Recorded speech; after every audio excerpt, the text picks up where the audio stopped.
My name is Rachel Maguire. I am owner of fashion brand Rashid. I am based in Ireland. I never planned to start a business. I just made a hat for myself in my final year of college. I planned to travel the world and eat croissants and intern for fashion designers. If quitting is not an option in your head, you're going to keep going. So I don't say to myself, if I get let down by this person, I'm going to quit. Or if I don't reach this amount of money this year, I'm going to quit. Or if no one buys a hat this month, it means that you're no longer relevant. For me, quitting is not an option.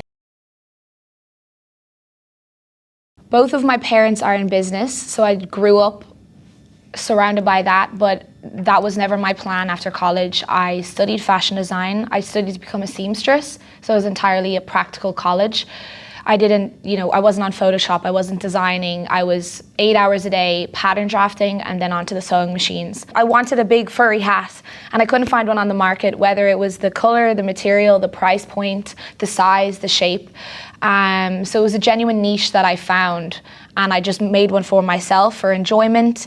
It was during the height of COVID. I felt like if I had a big furry hat, I could express myself and feel a little bit better about the dark times. And everywhere I went, in the supermarket, it was like, can I touch your hat? People were pulling down their masks, and this was during a time where we were told to keep 2 meters from each other.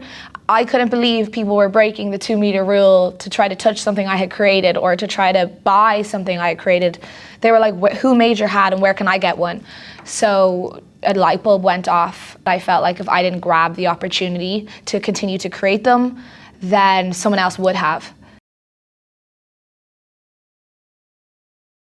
Before I went into fashion, I attempted to study marketing and social science and psychology, so I was very much so lost. I was just, getting more and more unhappy by not finding something that I loved, and I kind of just took a step back, met up with my old fashion illustration teacher from college, and she just said, look at how you're dressed, look at your personality, why aren't you in fashion? And it was just something I never considered that could be a career option. It was just a hobby, it was just clothes, it was just fun. So I said, I'm deeply unhappy doing everything else, let me try to lean into this. And I only started fashion when I was maybe 21. Very soon after making my first hat, every single person in my college class was among my customers, and they were saying, I'm wearing my hat tomorrow, you bet, people that had the same color, you better not wear your hat, I'm wearing it in. And I'm just secretly getting this buzz off of them interacting that way from something I had created, and I didn't want to stop. I became addicted to it. So I quickly left my job and it became my full-time income in my final year of college, like every evening.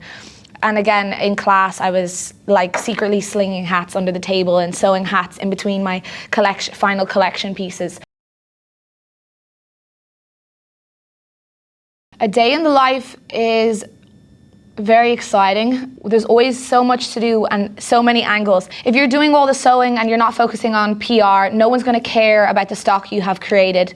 You have to make sure people care. You have to make sure you're staying on top of your designs and your stock. You have to make sure you're replying to customers really quickly. You have to make sure you're getting your orders out really quickly. Word of mouth to me is crucial. That someone feels like, wow, I got my hat before I got another brand's dress. So, and that's like very important to me because they know it's handmade. They know it's slow fashion. They know it's luxury. They know we're working in a garage somewhere.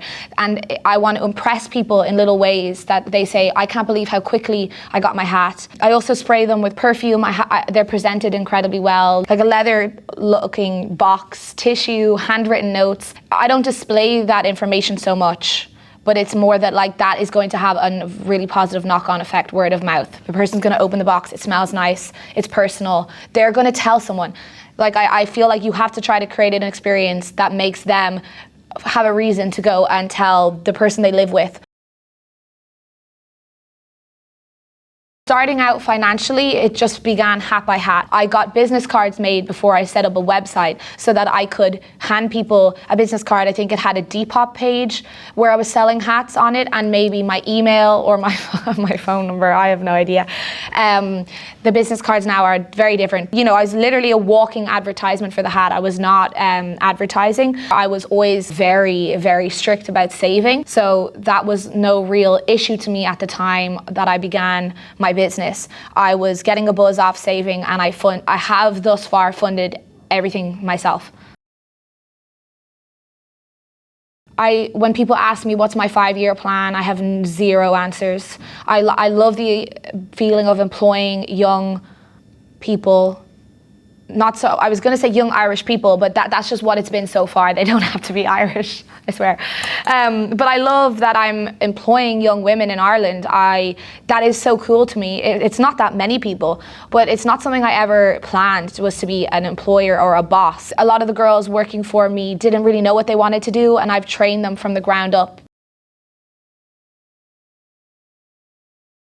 Dealing with doubt or fear for me is based around insecurities. People talk a lot about imposter syndrome. I try not to spend too much time on wondering who I am or what I'm doing. Anyone could have a nervous breakdown at any moment. So I think that I try to just stay on the surface, make my lists. What have I got to do today? No one really cares about me and what I'm doing, because everyone goes to bed at night with their own fears and their own insecurities and their own family problems and their own financial struggles and their own imposter syndrome.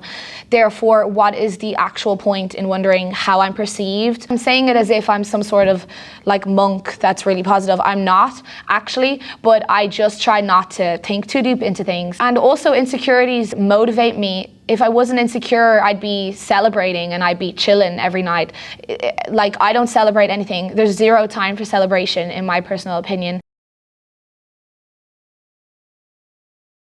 If quitting is not an option in your head, you're going to keep going. So I don't say to myself, if I get let down by this person, I'm going to quit. Or if I don't reach this amount of money this year, I'm going to quit. Or if no one buys a hat this month, it means that you're no longer relevant. For me, quitting is not an option. It's nowhere on the possibilities. Like, this is happening. This is what I want to do. I know I'm in the right place. I have committed to this business. I have committed to this life. So I don't, even if you take away the possibility you will quit, it frees up so much space in your day to get through the hard times and to get through the loneliness that comes with owning a business.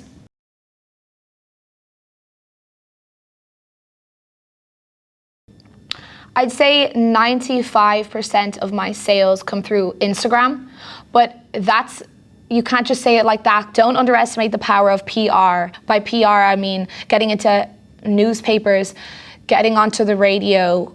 The radio television shows in Ireland have been massive. Bigger than Doja Cat posting me to her 25 million followers financially.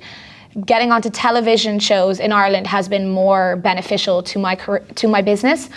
So don't underestimate the power of PR. Real life things.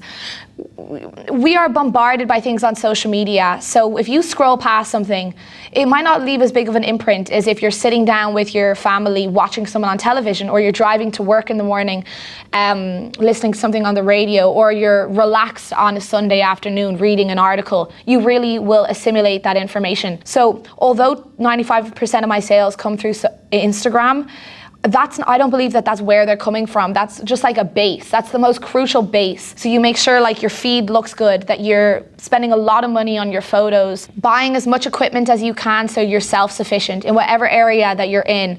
Not only is it helping with your taxes by spending money on equipment, but the more self-sufficient you are, the better.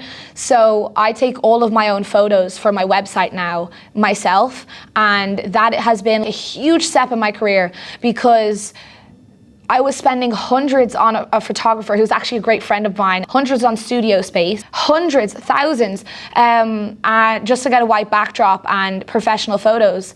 And I could turn in my grave thinking about all the money I spent and all the money I've saved now buying all that equipment myself. Your feed has to look incredible. You have to work for free. You have to soak up your pride. You have to gift as many as you can per month. Figure out how many can you give away for free hats. You have to select the people very carefully. You have to check their engagement. A lot of people now are hiding their likes, hiding their amount of views. You have to see then how many comments they are getting. What are the comments saying? Do they tag brands? Do they work with small brands? Do they put you in the caption? You need to be slapped in someone's caption. You need to write and say, this is what I require. It takes me however goddamn hours to create a hat. It's handmade in a garage. You need to put me in your caption, or you just aren't getting one, and that's fine by me if you don't want it. And that's how I've grown my social media. It's all through gifting and PR.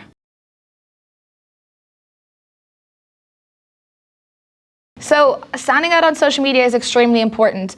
I almost think that the way I behave on social media is half me being authentic, because everything I post is authentic, but I could hide that if I wanted to. And it's the other half being business savvy. Like, there are literally no rules. I have to have both my parents blocked from my story, because every second thing I post, they say, why did you say it like that? Why did you use a bad word? Don't let anyone tell you how to move or how it worked for them or what not to do. You can be bold, be yourself, be weird, and still get into the most prestigious areas. So I think don't let anyone tell you to refrain from doing or saying certain things. Like I said, I would never say something for shock value, but if it's something that I believe in, I'll go out of my way to say it publicly. That will get me 100 new followers that day. It will get someone to send my story and say, isn't she weird? Or I would have never done that. It's just like creating a story beyond just, I sell hats.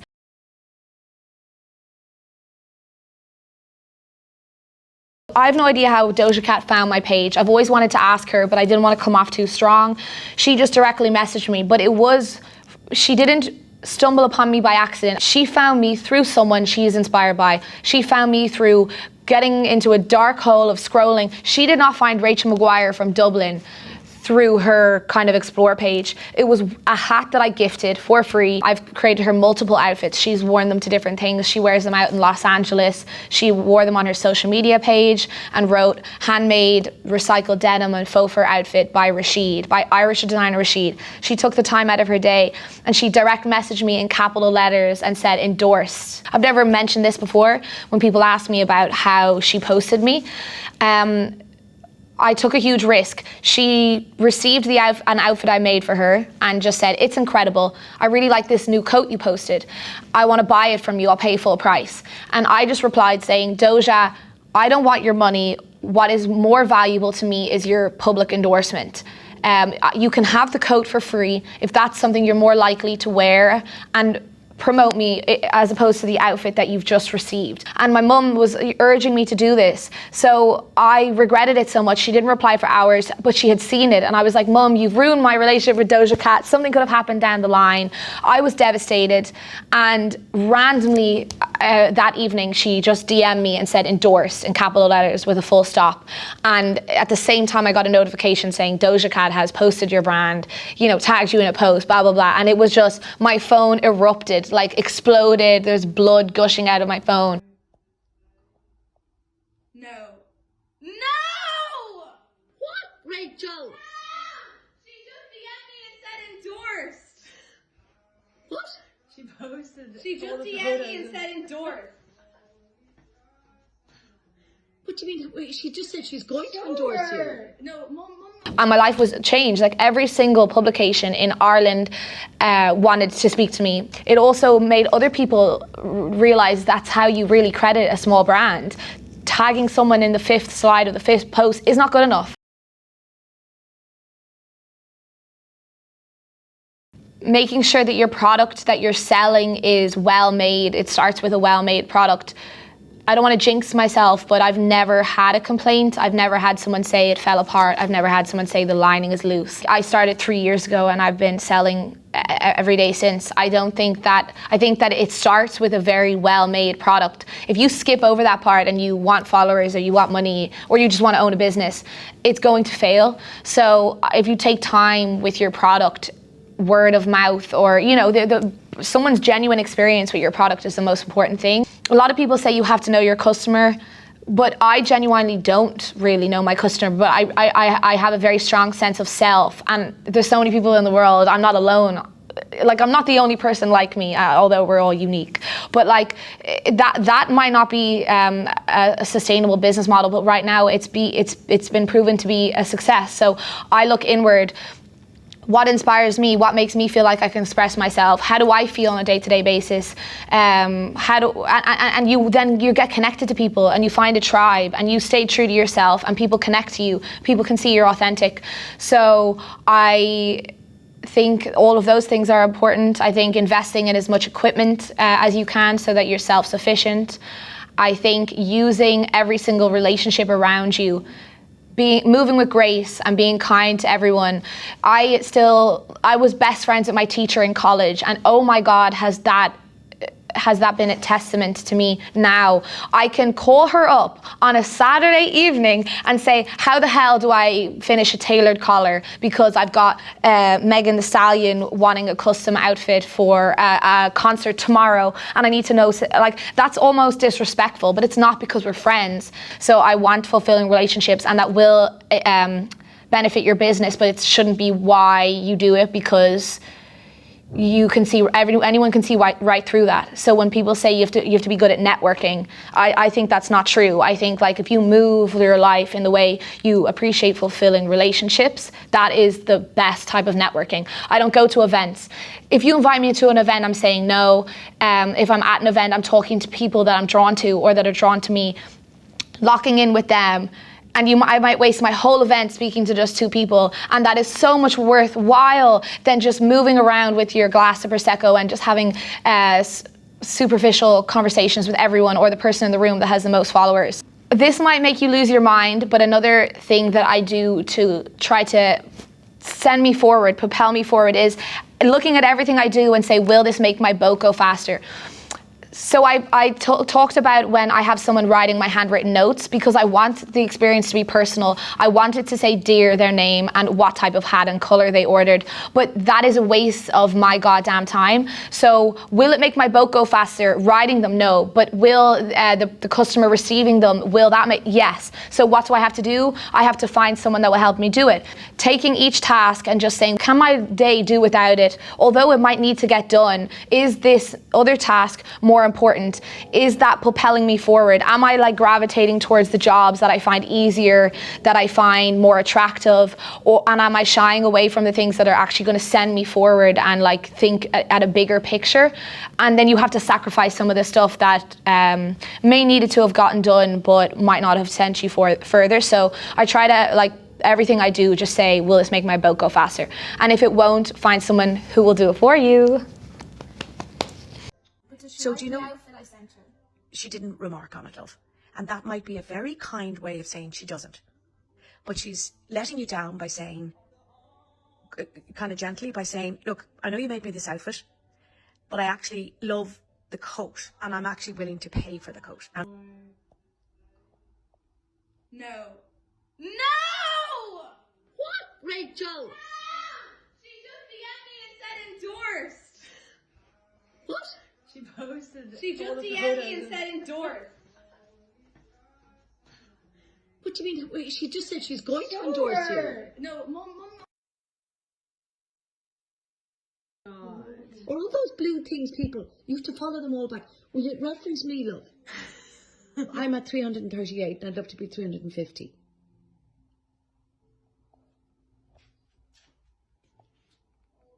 My ass just fell out of my stomach. Ah, Rachel, don't post that on her post. I wouldn't either, Rachel. Oh no. Why? I Oh. shut it down and not. Oh no. Guys, With Sarah, Rachel, I wanted to put a comment, and I just wanted to say that I am crying that you did this. She has been following you, and I. okay, that's enough. Bye.